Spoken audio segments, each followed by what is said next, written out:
Nosotros ya vamos a saludar a nuestro invitado de hoy, al doctor Manuel Riera, a quien agradecemos su presencia aquí en los estudios. Doctor Manuel Riera, muy buenos días, gracias por visitarnos y aceptar nuestra invitación. No, al contrario, gracias a vos, Carlos, gracias, Elvio. Venir al Observador es un gusto para mí. Estoy disfrutando la nueva sede porque yo conocía la casa anterior y leyendo la tapa digital que mostraban, edición 1209. ¿Qué Sí, te parece? Estamos sí, hablando de casi 3, 4 años, fácil. sí, 3 y medio prácticamente ya estamos, ¿verdad? 3 años y medio. En agosto cumplimos 3 años nosotros en el Observador, el 16 de agosto. Y 4 meses. Tres Un años y año, 4 meses. sí, Sí, 3 años, no, 4 meses. espectacular. Bueno, Sí. un gusto, gracias por la invitación. Bueno, y justo digamos, es una coincidencia y hoy en todos los medios de nuevo se da un destaque especial a lo manifestado ayer por los ministros de la Corte Suprema de Justicia, la sesión en donde hicieron, digamos, una suerte de aclaración, pero que no convenció a la mayoría la explicación, el argumento esgrimido por los ministros con referencia a la reunión secreta que para casi todos sigue siendo evidentemente con ese calificativo secreta, porque reitero, la explicación dada por los ministros que participaron, por lo menos 5 de los 6 que hablaron ayer, entonces no convenció esa explicación, doctor. Vos habrás visto, habrás analizado, cuál es tu postura, cuál es tu visión con respecto a este punto. Bueno, mira, Carlos, escuché atentamente la sesión de la Corte porque yo también tenía curiosidad de cómo se iba a plantear. De hecho, abrió con ese tema. Escuché desde punta a punta, o sea, hasta que el tema se agotó. Y en mi opinión, por lo menos mis preocupaciones se mantienen, ¿verdad? Porque creo que la propia forma en que la cuestión se aclaró hasta en sí misma se contradice en diferentes aspectos. O sea, es muy extraño que si el tema fue eminentemente administrativo y presupuestario, sea la Corte con 6 ministros a instancia propia de la Corte tratar un tema a esta altura del año, cuando el Ejecutivo presenta el presupuesto normalmente por septiembre. Segundo, que lo hagas en ausencia del ministro de Economía y Finanzas, que es el Mm. dueño de los números del país. Y tercero, si es una iniciativa institucional de la Corte, ¿cómo es que la Corte, compuesta por 9 miembros, no tenía anunciado ni el asunto, ni la reunión, ni los temas a tratar a todos sus miembros, que es lo que explicaba el ministro Víctor Ríos? Entonces la cuestión administrativa a una altura del año como esta, en esas condiciones, trasladando una agenda a la sede del Poder Ejecutivo, en- no, honestamente no cierra, ¿verdad? Mm. Es una explicación que deja más, más, más incertidumbre que claridad, ¿verdad? Es por aquello de que uno no aclara es que oscurece, ¿verdad? Es como que se mostraba un intento de explicar cosas que yo creo que no están bien explicadas. Y segundo, lo que bien decía la tapa, se omite lo realmente importante. ¿Estuvo o no estuvo el presidente del Partido Colorado, Horacio Cartes, ¿verdad? Que sabemos en este momento es el hombre política y económicamente más fuerte del país? Entonces, su presencia en una época en que el juicio político empieza a resonar, en una época en que la víspera de las elecciones municipales se presentan, en una época en que deberían empezar a definirse las acciones judiciales de opositores políticos, en una época en la que podría darse de todo en la víspera de la próxima selección de los representantes del Consejo de Superintendencia, la Corte, cosas por el estilo. Todo eso se abre a un montón de conjeturas, sumado a un contexto donde se había rechazado un amparo justamente en el que se prohibía el acceso a la cantidad de personas que visitan Burubisharoa y cosas por el estilo. Entonces, yo me mantengo en las preocupaciones, creo que eso no se hizo bien, la explicación no fue suficiente y coincido, por supuesto, con los críticos y las críticas que hubo en este momento sobre el asunto. Y después cuando uno hace un repaso de la explicación de cada uno de los ministros, nosotros por lo menos encontramos otra vez una contradicción entre Por ejemplo, lo manifestado por el presidente de la Corte para justificar la no invitación del doctor Ríos y del doctor Ramírez, habló de la premura de todo eso, ¿verdad? De que fue todo muy a última hora. Y yo creo que ahí se contrapone un poco con lo que decía el ministro Jiménez. Jiménez, ¿verdad? Que era con antelación, que hace rato, incluso que ellos estaban esperando y ellos habían solicitado, y así como vos estás diciendo, o sea, ¿cómo te vas a reunir cuatro, cinco o seis y preparar una reunión sobre temas presupuestarios a espaldas de tus colegas?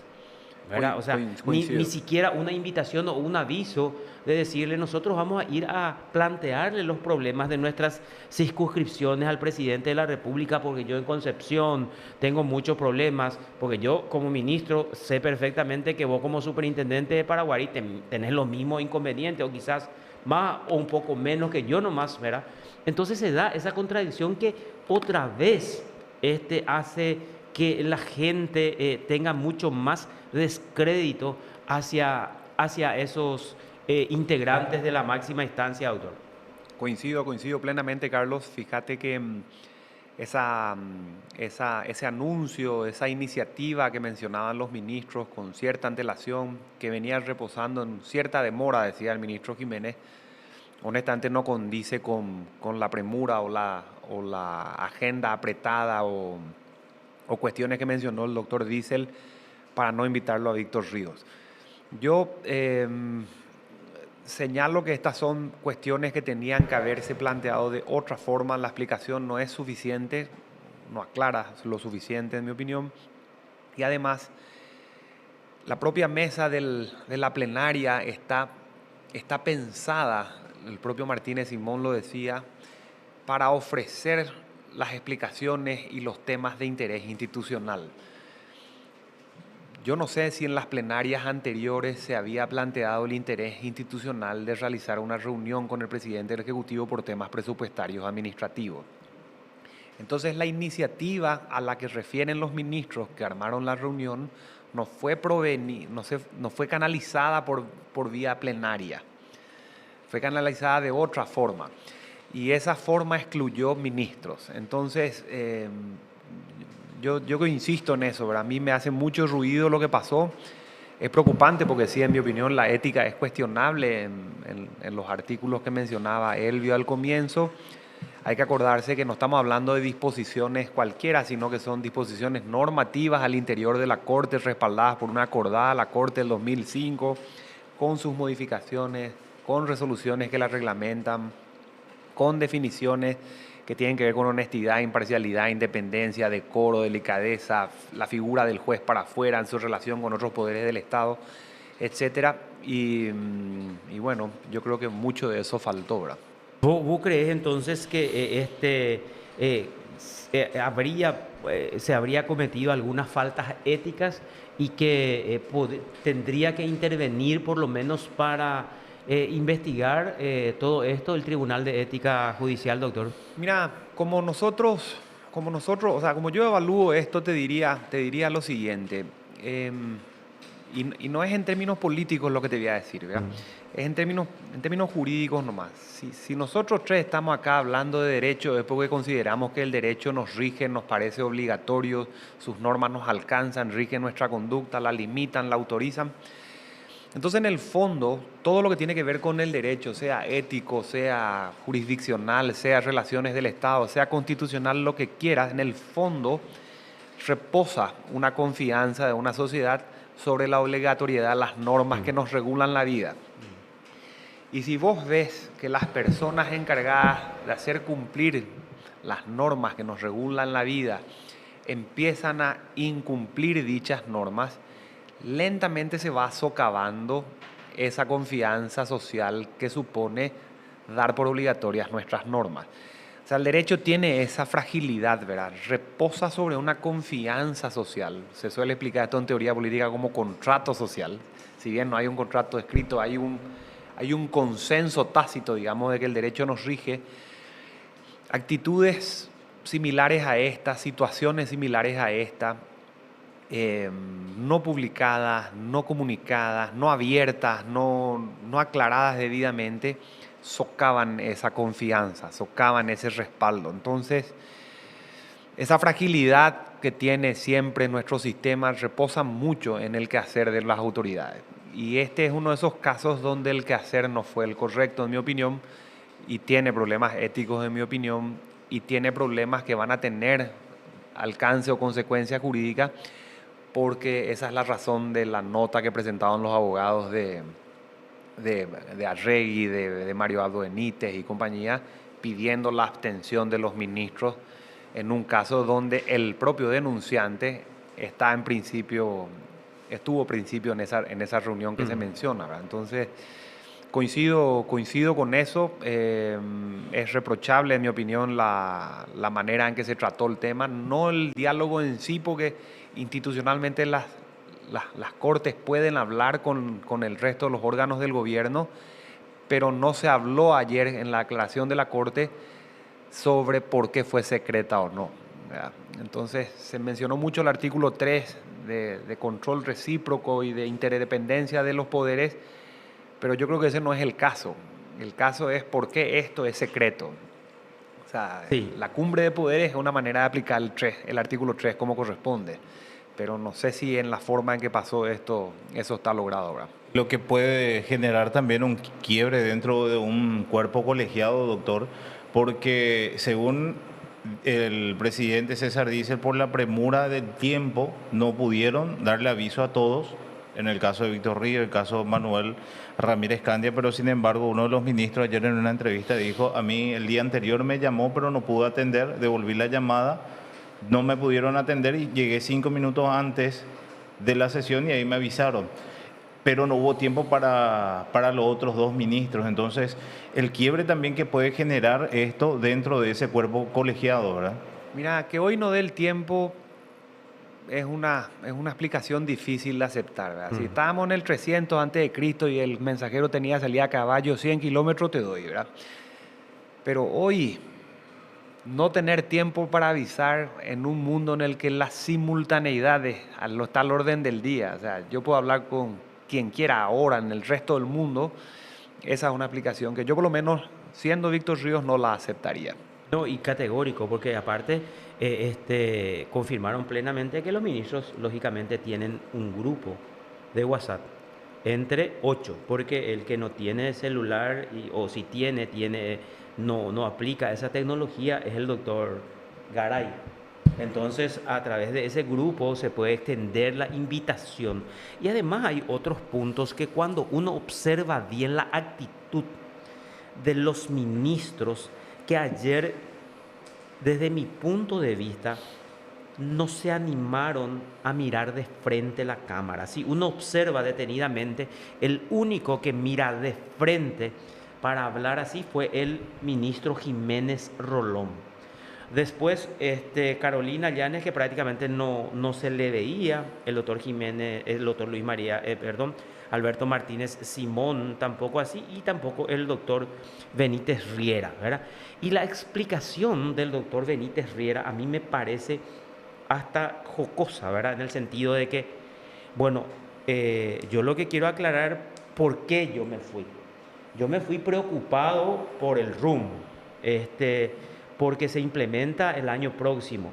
Si bien está acá mi colega Alberto Martínez Simón, es el ministro encargado del RUN y a él le corresponde todo, el acuerdo, el convenio se firmó durante mi presidencia. Entonces yo, muy preocupado porque se firmó durante mi presidencia, yo me tuve que ir también a manifestar mis inquietudes con respecto al presupuesto que va a tener el RUM. Entonces, o sea, parece que todos primero se pusieron de acuerdo para dar una pequeña porción de explicación con relación a cuestiones administrativas.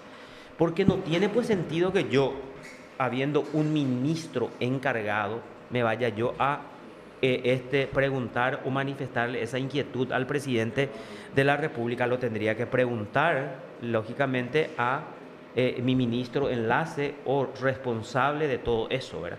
Entonces son cuestiones que evidentemente no convencen ni van a convencer.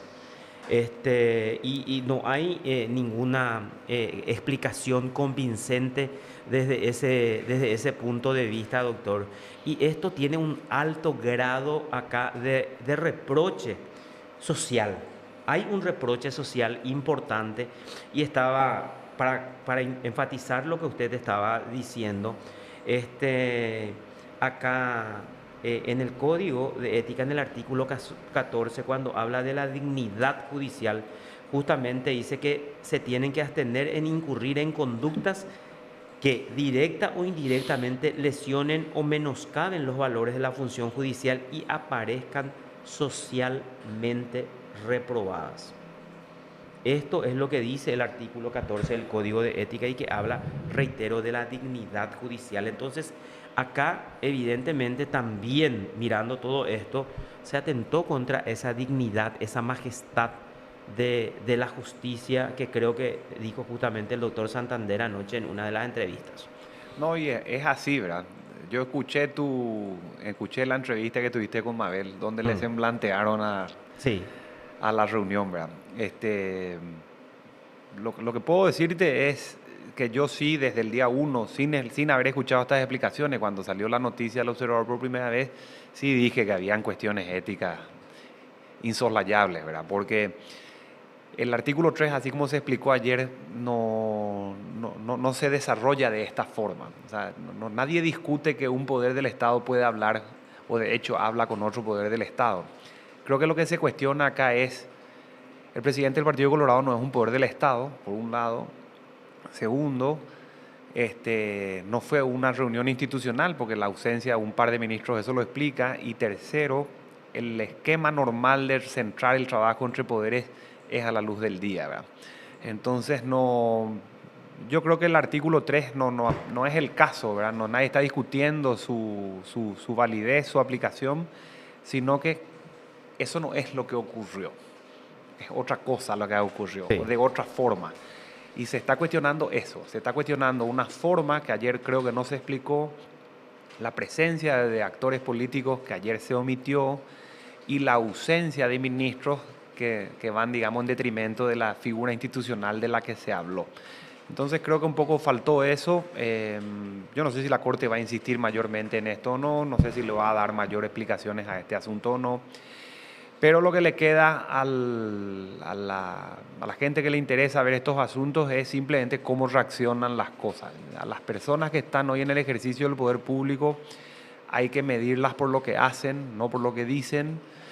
Y lo que venga a ocurrir de aquí en adelante va a justificar o va a explicar o va a corroborar o no nuestras conjeturas, ¿verdad? Porque se vienen años políticos, se vienen años de definiciones políticas, hay presiones en términos de opositores, se está usando mucho el derecho en un esquema de denuncias y acusaciones recíprocas, tema que casualmente la ministra Carolina Yáñez trabaja muy bien porque ella habla, es uno de los temas que anda trabajando mucho, se llama lawfare, o sea, usar la guerra a través del derecho, digamos, usar el derecho para apretarte, el derecho para coaccionarte, el derecho para... Y estamos en un momento en el que el gobierno tiene jugadores pesados, ¿verdad?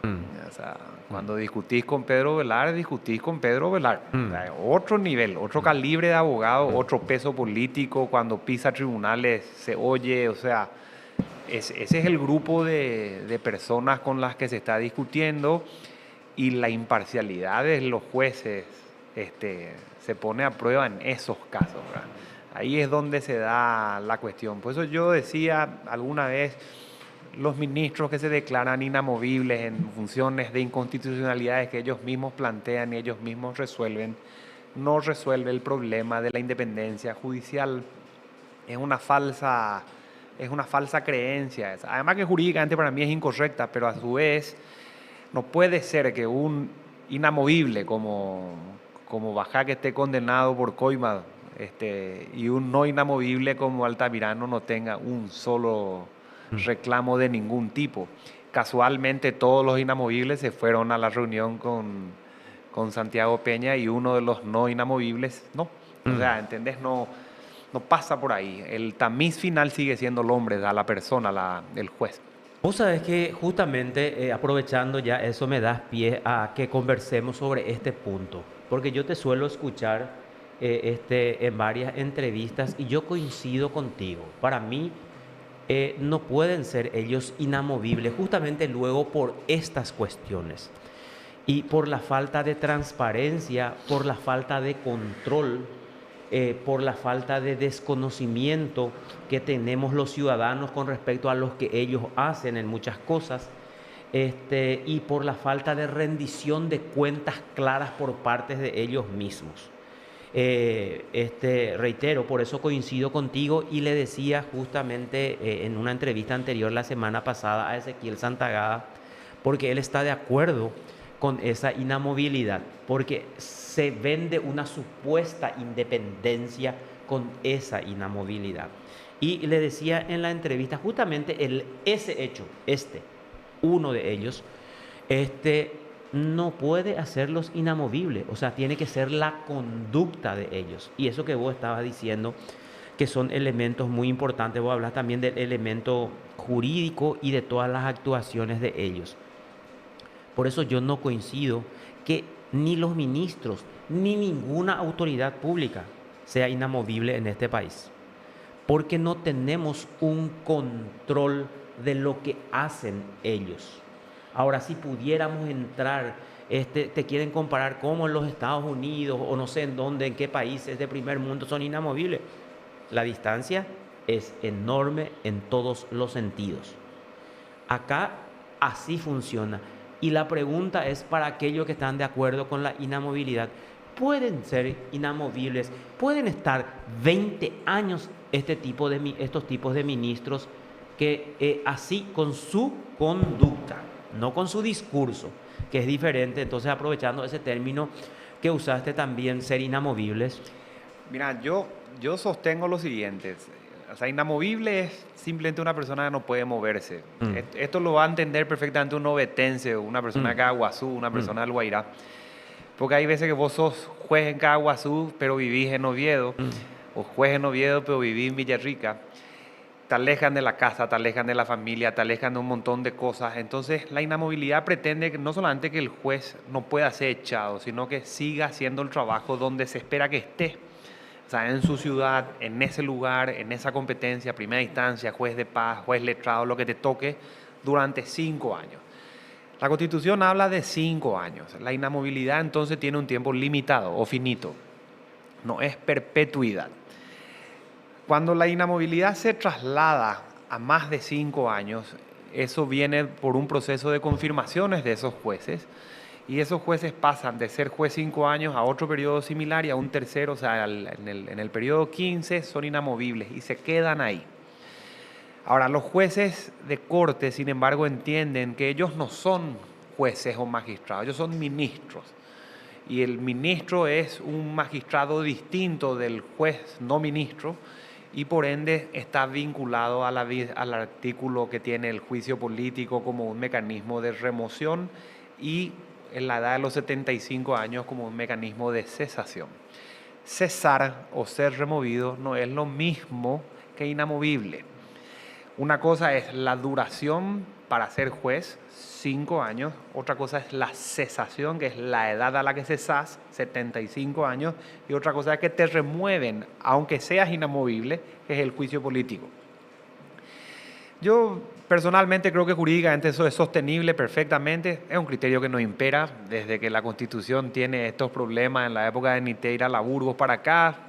La Corte ha simplemente sostenido lo que sostienen hoy y eso va a seguir siendo así, no va a cambiar el caso. Pero la prueba de que eso no es lo justamente necesario para proteger la independencia de los jueces está a la vista en miles de casos. O sea, que vos me digas a mí que Antonio Frete, siendo inamovible, no era de un político o de otro. Así mismo. Esa es una falacia que conoce hasta el ascensorista del Poder Judicial. O sea, en definitiva, la persona es la que pone el freno ante el poder político en general, porque si los jueces son necesariamente los que tienen que obedecer la ley, tienen que desobedecer todo lo demás. Entonces es muy difícil sostener que la inamovilidad es el remedio a la independencia. Puede ser que ayude en términos teóricos, pero acá la convirtieron en una suerte de perpetuidad porque 75 años es mucho. Estamos hablando de jueces que van a estar 30 años, creo que el doctor Martínez Simón va a estar prácticamente 30 años, o 29, dijo él una vez en una entrevista. Sí. Además ya era un juez que venía inamovible, un juez de primera instancia, juez de segunda instancia, etcétera. Entonces a mí me cuesta, ¿verdad? Yo soy más propio de los recambios, a mí me gustan las alternancias, inclusive en las altas cortes como la Corte Paraguaya, porque eso permite un recambio y la necesidad de que un ministro ponga todo su empeño en el tiempo corto que le queda. Pero bueno, es una opinión nada más, ¿verdad? Bueno, y ahí eso que dijiste, de lo que es la práctica y de lo que es el discurso, ¿cuál es tu análisis? Pasando a ese punto concreto con relación a la Corte e incluso un análisis del Poder Judicial en sí. Ya, el Poder Judicial hoy, sacando los casos concretos, que pueden haber casos con jueces excelentes que se resolvieron en tiempo, etcétera, no va a tener una solución como la que se proclama todavía. Yo te digo, yo soy un seguidor de las estadísticas del Poder Judicial desde que se publican. Y en promedio el sistema judicial de justicia está hoy recibiendo 275.000 causas todos los años y no resuelve el 100%.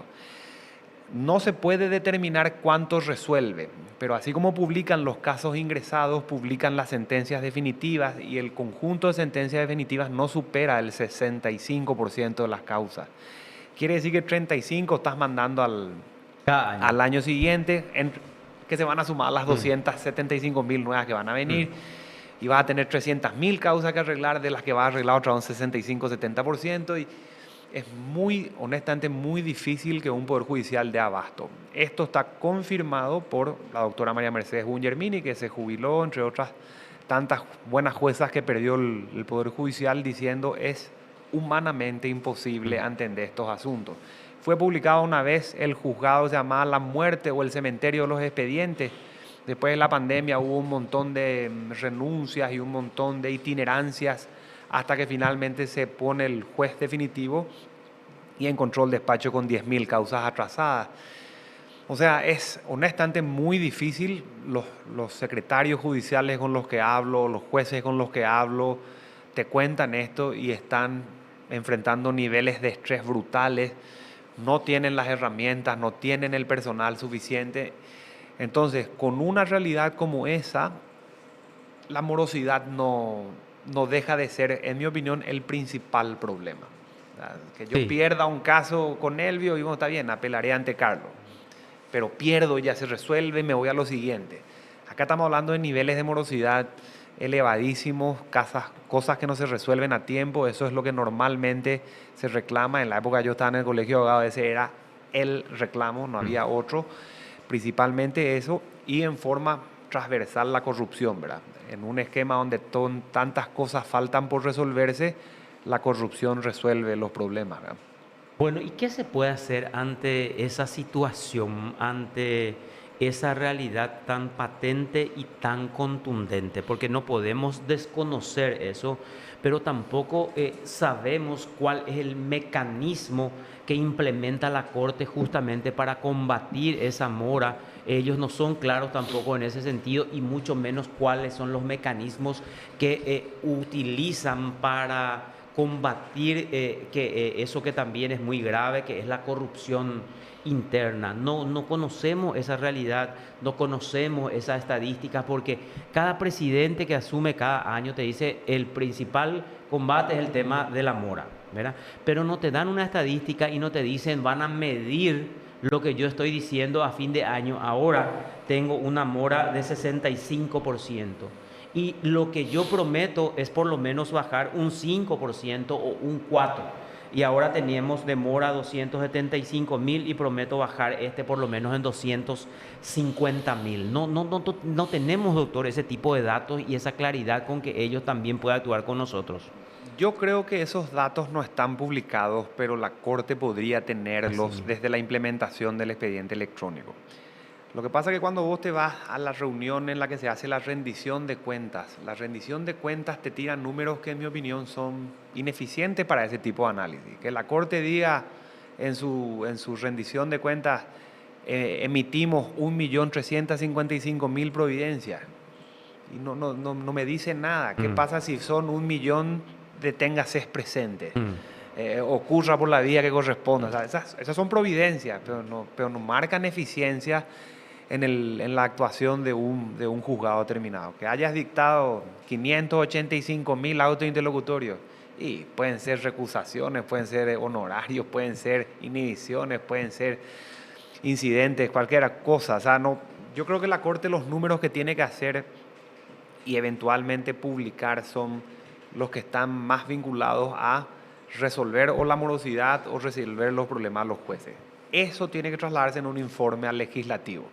Y el legislativo tiene que empezar a sacar cosas del poder jurisdiccional. Así mismo. La gente no se puede seguir divorciando ante un juez. Tiene que divorciarse ante un secretario o un escribano. Las personas no pueden seguir llevando la disolución de su comunidad conyugal ante un juez.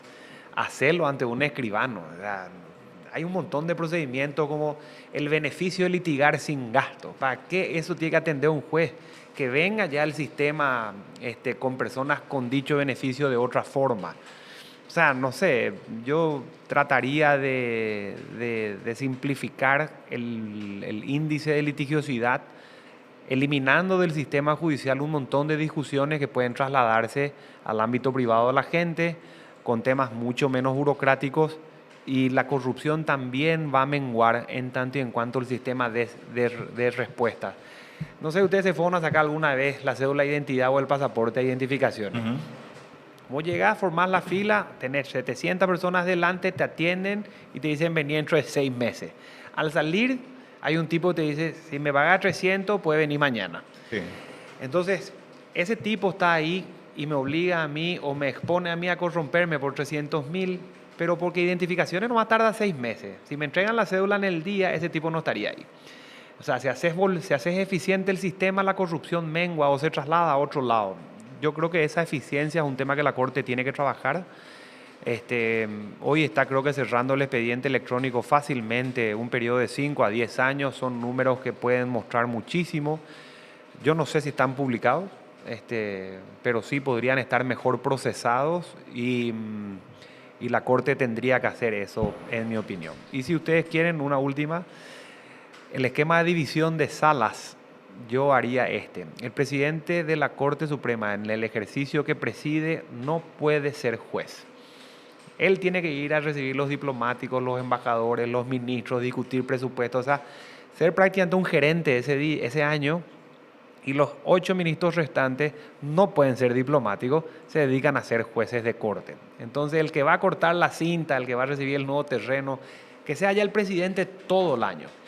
Y hacemos salas que se compongan con los 8 restantes durante ese año. Entonces, el presidente se ocupa de lo administrativo, no hace falta que hayan 6 ministros, pues 1, y los otros 8 se dedican a trabajar en sentencias, a trabajar en cuestiones propias del Poder Judicial. Esa es una idea que siempre la masticamos también. Y ese es un punto muy importante y que hace rato,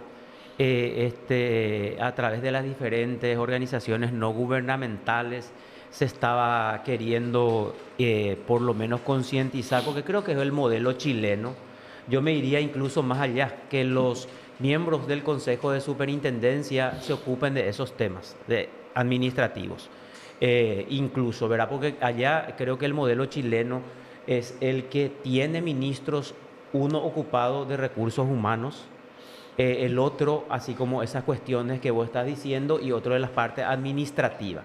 Porque imagínate, el presidente de la Corte, el vicepresidente primero y el vicepresidente segundo tienen que tener 2 reuniones semanales para manejar las sanciones, los sumarios a los auxiliares de justicia, a los funcionarios, a los jueces. Tienen que ocuparse del tema de las licitaciones, todo tema administrativo, ascenso y castigo de personal, que es otro rubro importantísimo que ellos no quieren perder, porque ahí está también el poder de ellos. Entonces, pero para eso tendríamos que ver una reforma constitucional, ¿verdad? O sea, van a ser también ministros en su momento ellos implementaron el famoso Consejo de Administración, creo que se llamaba, que ellos le delegaron todo el poder, pero que después se dejó sin efecto, ¿verdad? Ese consejo funcionó mucho tiempo y era el que de alguna manera peleaba con el Congreso los números del presupuesto para cada año. Pero o sea que no sé, Carlos, cómo funcionaba ese tema. En el fondo, eso estaba manejado por Antonio Fretes. Por todos ellos, porque eran subordinados de ellos. Funcionaba así, siempre había un ministro arriba, ¿verdad? Porfirio Cholaski, por ejemplo, una mujer que todavía no fue echada del Poder Judicial, es claramente un instrumento del Poder Judicial, porque cuando se declararon ilegales las huelgas en la época que nosotros estábamos en el colegio, tenían en bandeja la causa justificada para que ella salga del Poder Judicial. No la sacaron. Entonces, ahora se anuncia casualmente otra huelga judicial, cosas por el estilo. Entonces, honestamente te digo, sin reformar nada, o sea, si yo vendo empanadas y mis empanadas no se venden, yo no cambio el estatuto de mi sociedad, cambio la receta. Vendo mismo otra empanada o vendo una croqueta. Bueno, yo creo que hoy la Corte sí está por buen camino en términos tecnológicos. Creo que el expediente electrónico y la tecnología vinculada a todo lo que tenga con causas es innegable, es insoslayable. Creo que el equipo que maneja Rosalís Chamorro es pequeño. Rosalís creo que necesita en ese sentido más gente y más presupuesto. Habría que ver ese tema. Y creo que los ministros tienen que poner su tiempo en la actividad jurisdiccional. No, sea un consejo, sea un cuerpo de gerentes, sea un CEO, lo que quieras. No puede un ministro de la Corte estar firmando cheques, en mi opinión, ¿verdad? Eso Sí. tiene que estar delegado en personas que estén mirando la administración con criterio de administración y los jueces haciendo el trabajo de jueces con criterio de jueces. Pero bueno, vemos qué pasa, ¿verdad? Podemos ver la etapa, justamente lo que decía el doctor y la entrevista que habíamos hecho en su momento. Ahí está, la doctora María Mercedes Bongermini. Es imposible absorber la cantidad de conflictos, por ende va a haber mora. Ella hablaba de esa cantidad de casos también que ingresaba al Poder Judicial por día.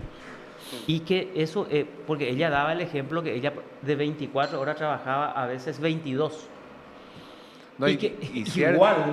y cierto es. Ajá. María Mercedes trabaja en el sector privado ahora y sigue sin dormir. Exacto. Pero no tiene los niveles de estrés que tenía antes. O sea, ella te está contando ahora, yo ahora lo que tengo es salud. A lo mejor no sueño, pero sí tengo salud porque es un nivel de trabajo que no da, ¿verdad? Sé que los jueces además tienen un enorme problema de estructura porque estamos hablando de juzgados en departamentos, o sea, el ujier está en el baño, el secretario está en el lavadero, el juez está en el living, así son los juzgados. Hay cosas que hay que trabajar en el marco de la comodidad de esos propios jueces. Yo pensaría en una suerte de horario bancario, porque tendría que haber una atención al público y tendría que haber un trabajo a puertas cerradas, Así mismo. remunerado. O sea, el juez no puede no trabajar con un cierto tiempo en silencio. Si está pensando tu caso, no puede estar atendiendo gente, no hay manera de concentrarse, no hay manera de atender.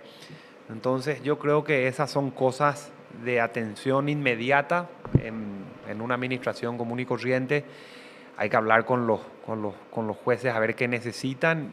Las superintendencias están pensadas para ese tipo de cuestiones. Entonces, bueno, habrá que ver cómo se administra eso, ¿verdad? 18 horas de las 24 horas se trabajaban y ella consideraba de que hasta ahí es lo que humanamente se puede y hacía una comparación quizás hasta desde lo absurdo, ¿verdad? Que en cuanto a número y estadística, para poder cumplir con todo había que trabajar alrededor de 28, 29 horas, pero ya no el día tiene 24, ya no podemos estirar las horas, decía la doctora. Es imposible, humanamente imposible, que se pueda cumplir con el volumen de trabajo que hay. No da, Elvio, honestamente te digo, no da. Poner números redondos, que sean 300.000 las causas al año y que sean 1.000 los jueces. Y los jueces trabajan de las 52 semanas al año, trabajan solamente 5 días, asumiendo que no tienen la obligación de hacerlo el fin de semana. Eso quiere decir que tienen 260 días, no 365, para dedicarse a atender entre 1.300 sentencias, 300.000 sentencias. supone que cada juez está dictando 4 sentencias por día. No cierra, no puede pedírsela a los jueces lo que no te pueden dar. Entonces hay que pensar en reducir los índices de litigiosidad, sacando trabajo que puede resolverse en otro lado, en mi opinión, dándole a los jueces trabajo para que trabajen a puertas cerradas con tranquilidad que de otra manera no pueden tener. Va a ser un problema presupuestario porque cada juez es un secretario, una máquina, un expediente electrónico, un funcionario, o sea, Esa otra etapa vamos a ver un poco porque ella lo que planteaba ahí también, que me parece muy importante que mencionaste y estás mencionando, hablando justamente. En esa ella nos decía, si ahora se toman medidas, puede ser que Poder Judicial mejore en 10 años. De esta entrevista creo que hace cuando hicimos, en el 2023, septiembre, hace 2 años. ¿Qué es lo que ella cuestionaba acá? En su momento vos te vas a acordar, doctor, que hubo un acuerdo político y hubo comisiones ahí para la reforma judicial en el Congreso, que eran presididos por algunos senadores. Entre ellos creo que Peta en algún momento dado presidió esa comisión y para no, se le iba a echar a 7 ministros y después acordaron hacer las reformas. Se trabajó muchísimo. Ella, la doctora Bungermini, como representante de la Corte, y en el 2015 eso se hizo y quedó cajoneado. Todas las propuestas hechas y políticamente, digamos, no se tomaron los impulsos necesarios para esa reforma. decisiones que afectan el funcionamiento del sistema de justicia pegaron los jueces de paz. Bueno, hoy lo que se maneja como mafia de los pagarés, que es un rótulo que engloba problemas y no problemas al mismo tiempo, te muestra esto. De las 200 y pico mil causas que recibe el sistema, más de la mitad o casi la mitad están en manos de jueces de paz, para que tengas una idea. ¿Por qué es tan grande el número? Porque los jueces de paz en el antiguo Código Procesal Civil atendían pleitos que no superaban los 100 jornales. Y la justicia letrada absorbía el margen entre 100 y 300 en adelante llevaban los jueces de primera instancia. Cuando se sacó la justicia letrada, le duplicaron y le triplicaron el trabajo a los jueces de paz, dándoles ahora desde el 0 al 300. O sea, lo que antes eran en los números actuales pleitos de 10 millones, hoy llegan a 30, 33. Y esos jueces no mejoraron su estructura previamente, no mejoraron sus condiciones previamente, no mejoraron su capacitación, no mejoraron sus recursos humanos, simplemente le mandaron el triple de trabajo. No contento con eso, el legislativo mete la ley que sanciona la violencia contra las mujeres y le da a los jueces de paz. O sea, le das más trabajo. En definitiva, estás acogotando los jueces que mejor funcionan, que más cosas atienden, dándole un montón de trabajo sin revisar su impacto en la administración de justicia. O sea, antes de dártelo, cómo estamos de oficina, cómo estamos de gente, cómo estamos de capacidad, cómo está de tiempo, cómo está tu salario, o sea, el legislativo no puede trabajar disociado de la realidad del judicial y el ejecutivo mucho menos. Entonces, que él que administra y pone la plata en el presupuesto y eventualmente se aprueba en el Congreso. Ahí sí cabe una reunión entre poderes. Esas son las reuniones que sí o sí tienen que haber. Pero eso no se resuelve de un día para otro. María Mercedes tiene toda la razón. Además, yo creo que con 10 años ella se queda un poquitito corta inclusive, porque a esta parte del Poder Judicial que recuerda a mi papá, por ejemplo, ya no existe. O sea, nuestros abuelos y eso que trabajaban en la profesión jamás hubiesen imaginado un nivel de escándalo como el que tenemos hoy.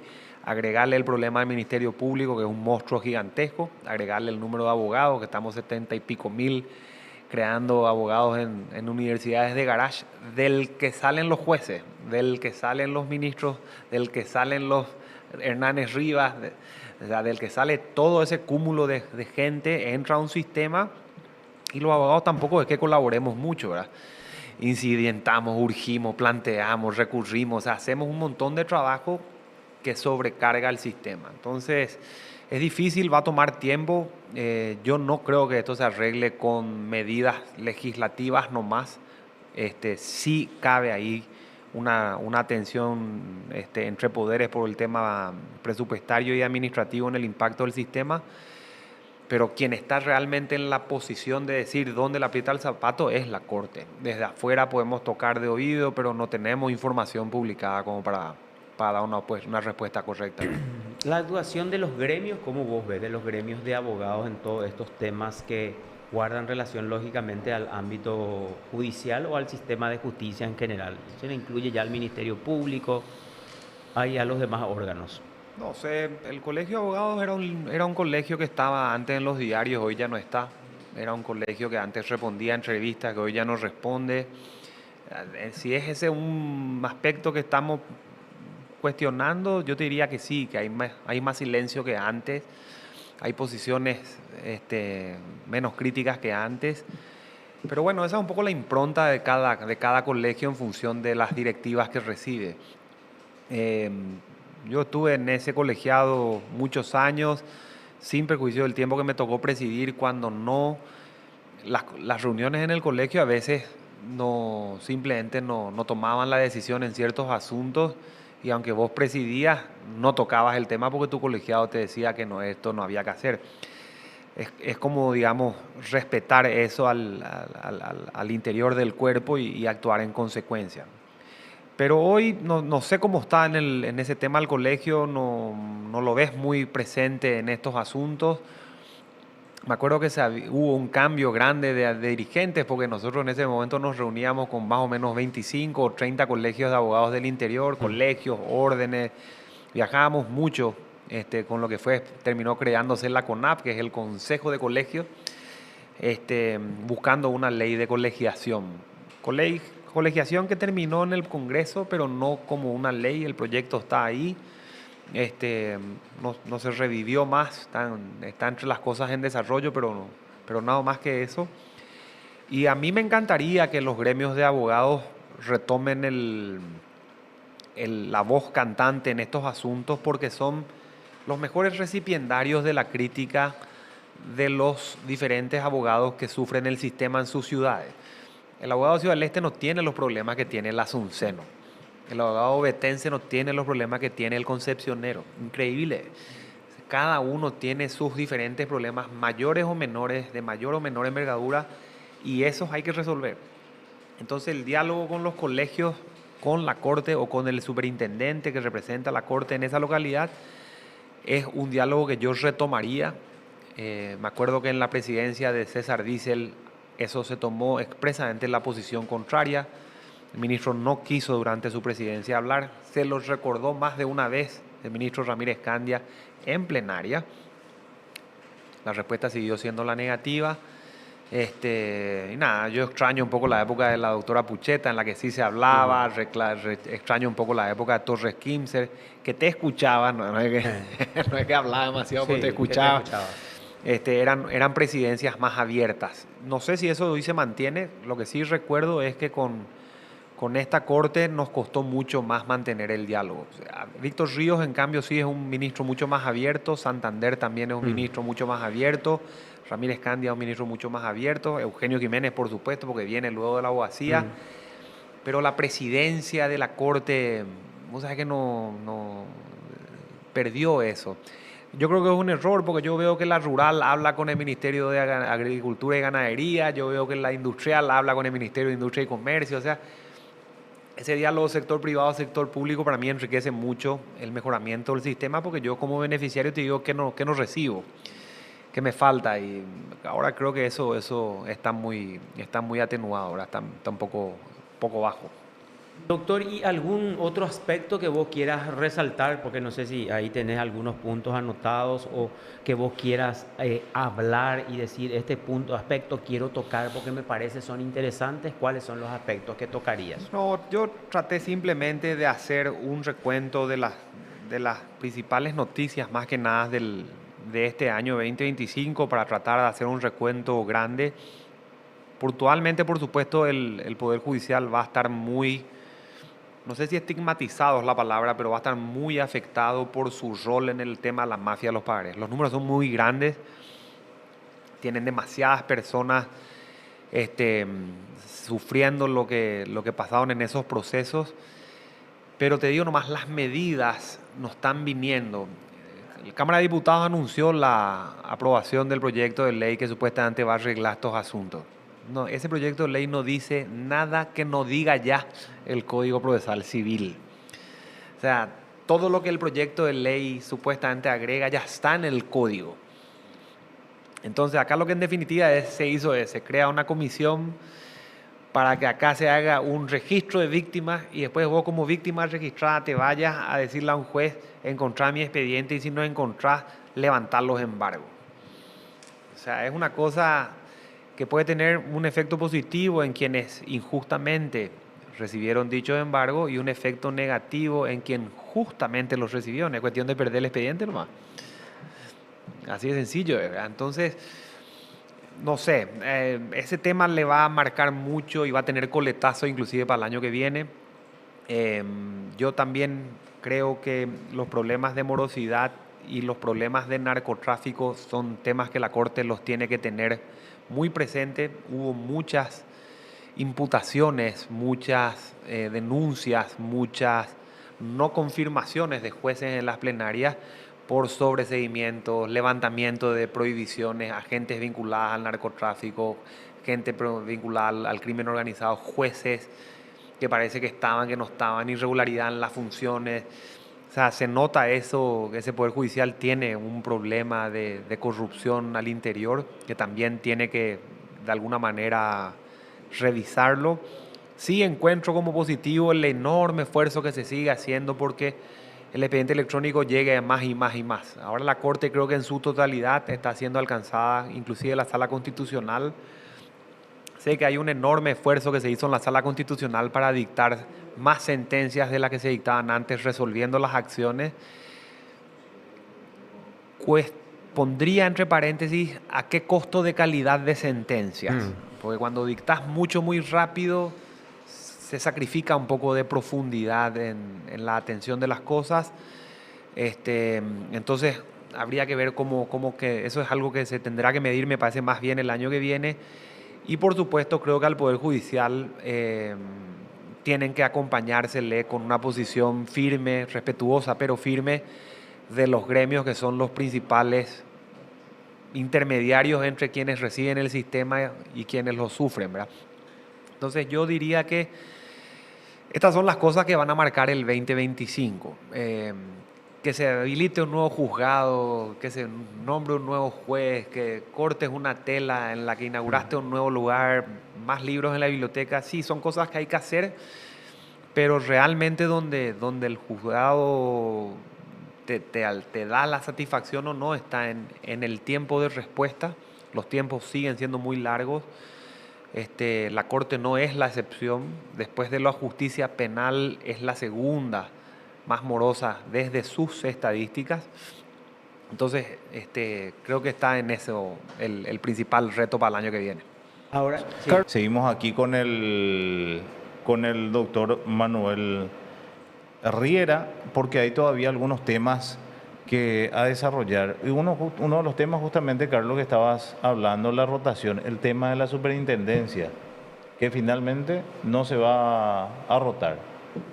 Sí, señor, así mismo es. ¿Cuál es tu visión con respecto a este tema que ya no queda nada por hacer? Porque esa ya se espera la promulgación del Poder Ejecutivo nomás de esa ley que...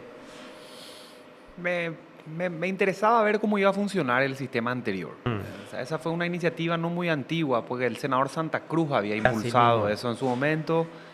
La Corte siempre funcionó con superintendencias y en la superintendencia, en definitiva, responde a la cara del superintendente de turno, ¿verdad? O sea, uno de los lugares donde mayor impacto se vio, recuerdo, según los propios gremios de abogados y jueces de la zona, fue cuando Eugenio Jiménez llega a Concepción. El cambio de manera de dirigir una zona como esa, que era la que dejaba Bajac, es brutal, ¿verdad?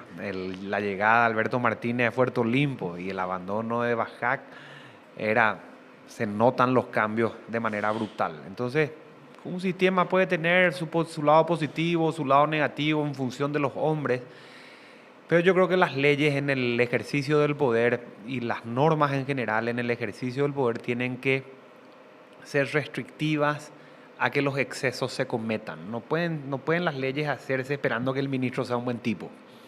Tienen que hacerse en el sentido opuesto. Tienen que hacerse restringiendo el abuso y el exceso de poder eventual. Si el sistema de rotaciones generaba eso, que es lo que decía Santa Cruz, a mí me gustaba el sistema por eso.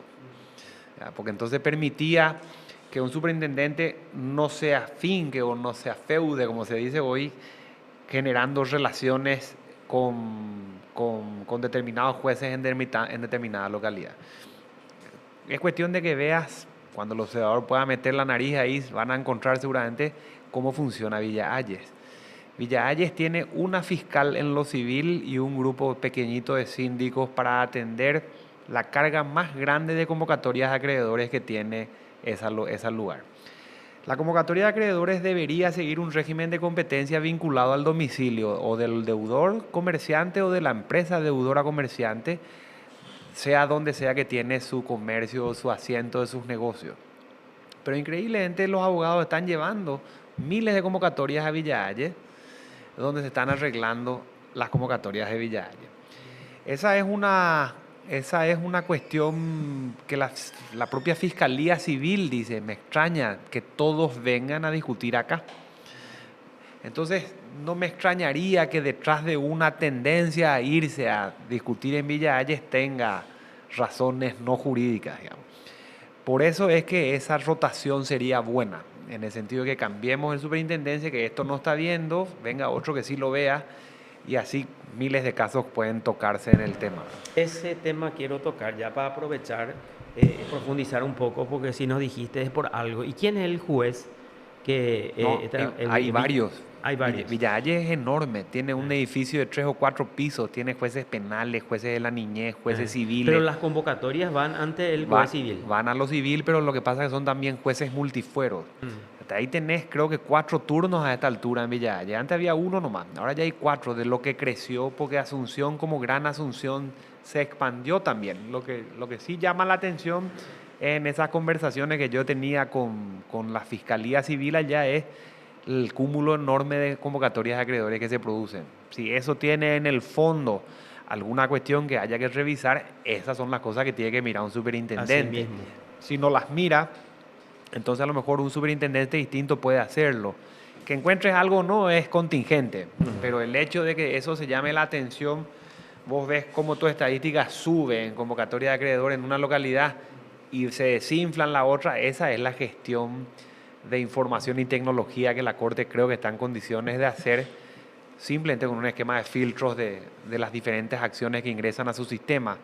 Entonces, alguna luz amarilla podría prenderse y decir, vamos a poder mirar acá, ¿verdad? Si el régimen de superintendencia permite eso y no se hace, el esquema de rotación apuntaba a que se haga. Por eso que me gustaba más, por lo menos en la pretensión de fondo, que era reducir la acumulación de poder de ciertos ministros en ciertos lugares con los jueces de esos lugares. A mí me gustaba más el sistema del que se está saliendo. Lo único que no conocemos los resultados. No teníamos cómo era en la época anterior y cómo funcionó en ese tiempo breve para medir la eficiencia. Entonces, cuando vos tomás una decisión de política jurisdiccional sin mirar datos, sin evaluar eficiencia, las razones dejan de ser esas, ¿verdad? Pasan a ser políticas o de otro índole. Doctor, para ir terminando por lo menos de mi parte, quiero insistirte y si me podés ampliar, ¿cómo vos ves el rol de la Corte en ese tema de la mafia, de los pagarés? Porque fue uno de los primeros puntos que señalaste que va a seguir teniendo sus efectos, sus consecuencias. Y quiero insistir y ampliar ese punto con relación al rol de la Corte que es muy cuestionada y muy criticada, lógicamente, por las víctimas, ¿verdad? Yo te digo lo que yo más o menos evalúo, ¿verdad? Voy a usar la calculadora un ratito nomás. Si yo tengo 275.000 causas por año y de estas alrededor del 45% van a juzgados de paz, todos los años los jueces de paz tienen 123.750 causas que atender. Números más, números menos, 120.000, 130.000 causas. ¿Cómo están los jueces para atender estos asuntos? ¿Cómo están? Si la respuesta no es que están bien, podrían estar mejor, para no decir están mal, que están mal, ¿verdad? Ese juez puede cometer errores. así como los médicos de clínica que no duermen 2 días completos, ese médico se puede equivocar porque está cansado. Lo mismo le puede ocurrir a un juez, sin problema, partiendo de la más absoluta buena fe. Entonces, en el proceso civil, si yo mando una cédula a lo de Carlos, Carlos recibe y se entera. Y si yo mando otra a lo de Elvio, Carlos recibe y se entera. Y si hago eso con 300 cédulas y todos reciben y se enteran, pero las cédulas dicen, las 300, se notificaron a las 3. ¿Es o no irregular? Los que están en la mafia del pagarete dicen que sí, pero desde el punto de vista procesal no hay ninguna irregularidad, porque las cédulas cumplieron su finalidad de hacerte saber las cosas. Ahora, ¿qué me muestra eso? Que en ese caso, ese ujier no está cometiendo irregularidades, pero sí es imposible que esté en 300 lugares a las 3. ¿Vamos a llamarle mafioso a ese ujier? ¿O vamos a necesitar tomar una decisión en la que se pueda decir, acá faltan ujieres? Porque es tanto lo que tienen que hacer que naturalmente ese ujier le habrá puesto a su sobrino en una moto, le habrá puesto a un socio en otra moto, le habrá puesto a un ayudante en otra moto que vaya y entregue esas cédulas. No había forma sino de trabajar. Por eso los abogados se van a retirar sus cédulas. Por eso los abogados se van ahora y hacen el trabajo de llevar modelos de escrito, modelos de providencia, modelos de esto, porque no dan abasto los jueces. Pero ¿qué hace la fiscalía? Te imputa, porque vos estás induciéndole al delito al juez en el rol de las mafias. O sea, al final yo me quedo atrapado en una suerte de asociación criminal porque formé parte de todo lo que hoy está entendido como mafia. 5.000, 8.000, 10.000, 15.000, no sé cuántos son los números de los procesos viciados por este asunto. No es ni el 10% de lo que los jueces reciben. Es muchísimo en términos de volumen.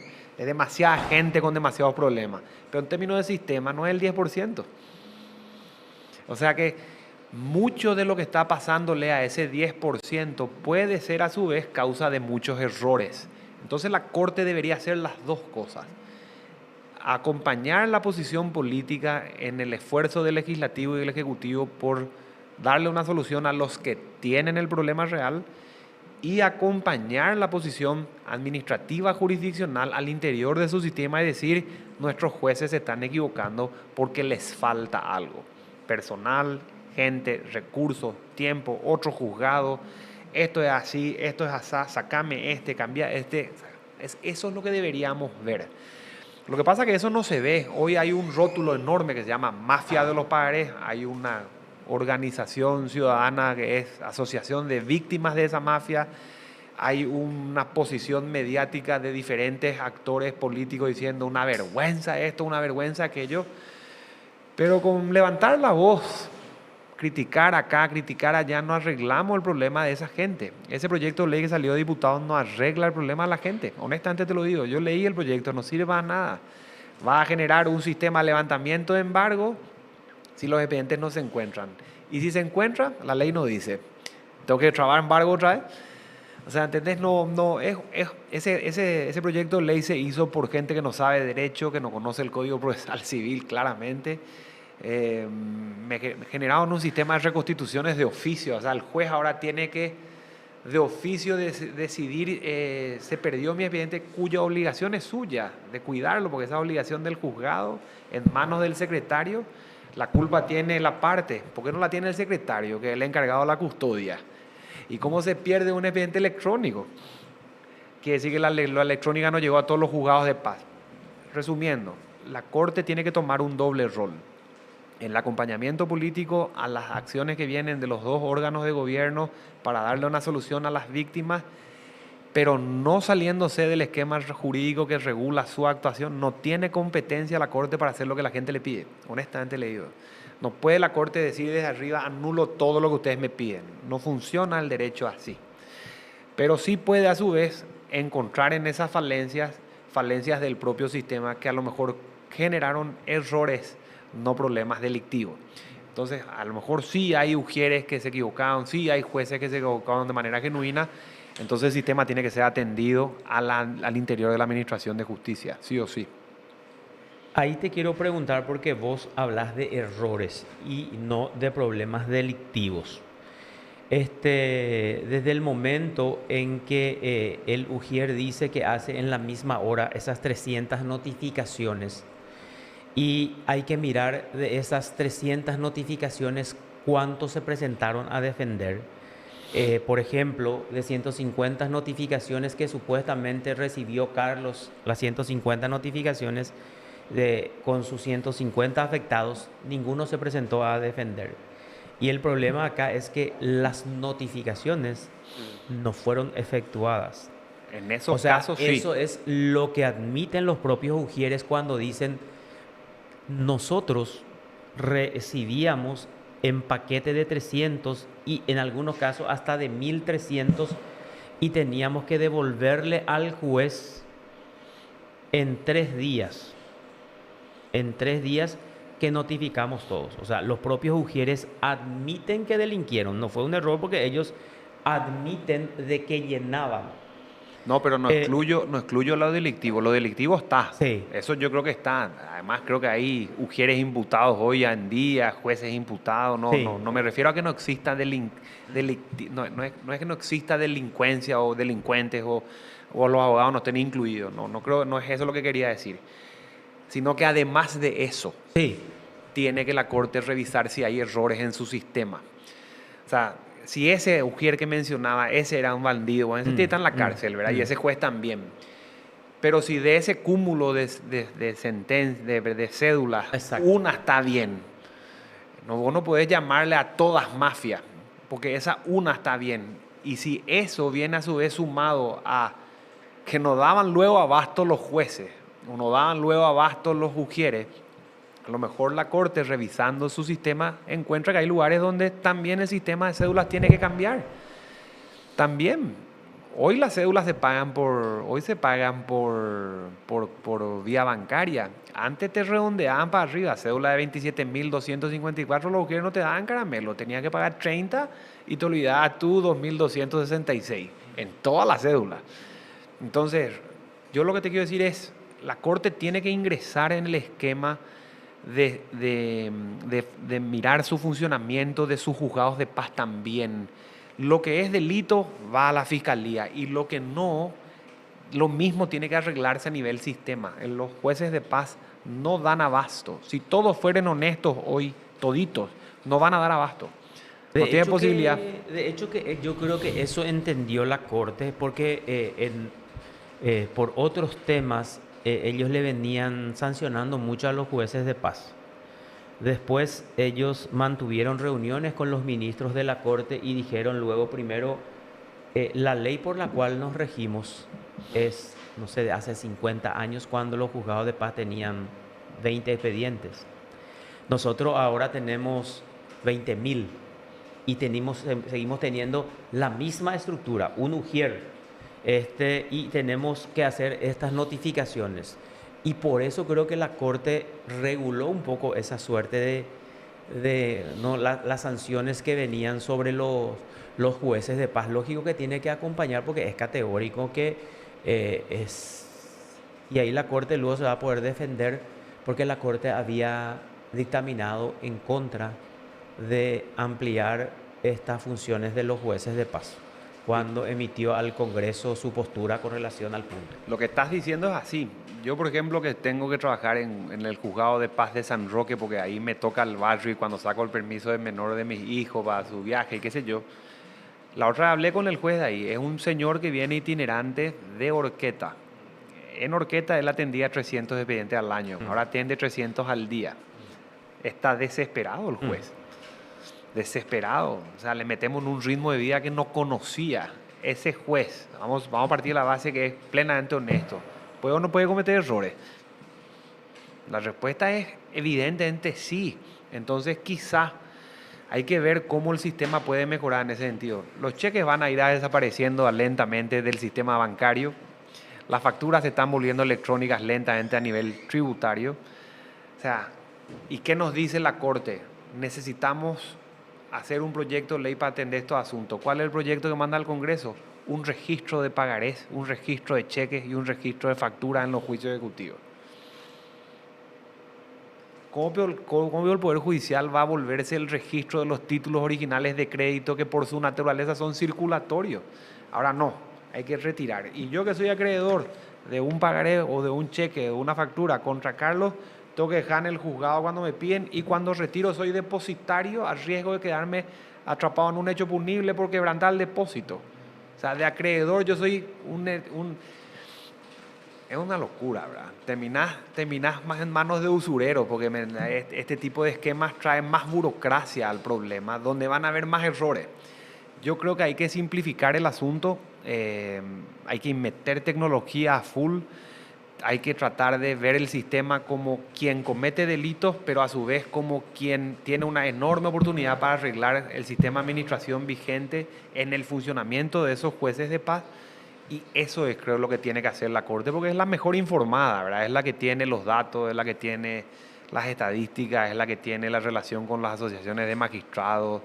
O sea, el doctor Vera Navarro, el doctor Cohen y eso, tendrían que ser los principales voceros de cómo resienten hoy sus jueces de paz o sus jueces en general y las falencias que necesitan, ¿verdad? Entonces, bueno, yo te diría que la Corte tendría que hacer eso, sin parar. O sea, hasta que el sistema alcance los 10 años que decía María Mercedes, sin parar, como una política jurisdiccional a futuro ya, sin parar. Correctísimo. Doctor, muchísimas gracias por tu tiempo y también por tu presencia. Enorme es el agradecimiento, ¿verdad? Por el tiempo que nos dispensaste y fue excelente esta conversación para nosotros, doctor. Muy amable. No, al contrario, el agradecido soy yo. Gracias, Carlos. Gracias a Elvio por la invitación. Espectacular la oficina. Y bueno, y desearles que sigan haciendo el trabajo, que es importantísimo. Desearles un buen fin de año, una buena Navidad, que pasen bien y nos encontramos otra vez en los pasillos. Sí, señor. Gracias, doctor. Gracias a ustedes por la invitación. Nosotros vamos a una pausa, Elvio, ¿verdad? Sí, señor, vamos a hacer una pausa. Tenemos más informaciones para compartir con ustedes. A la vuelta vamos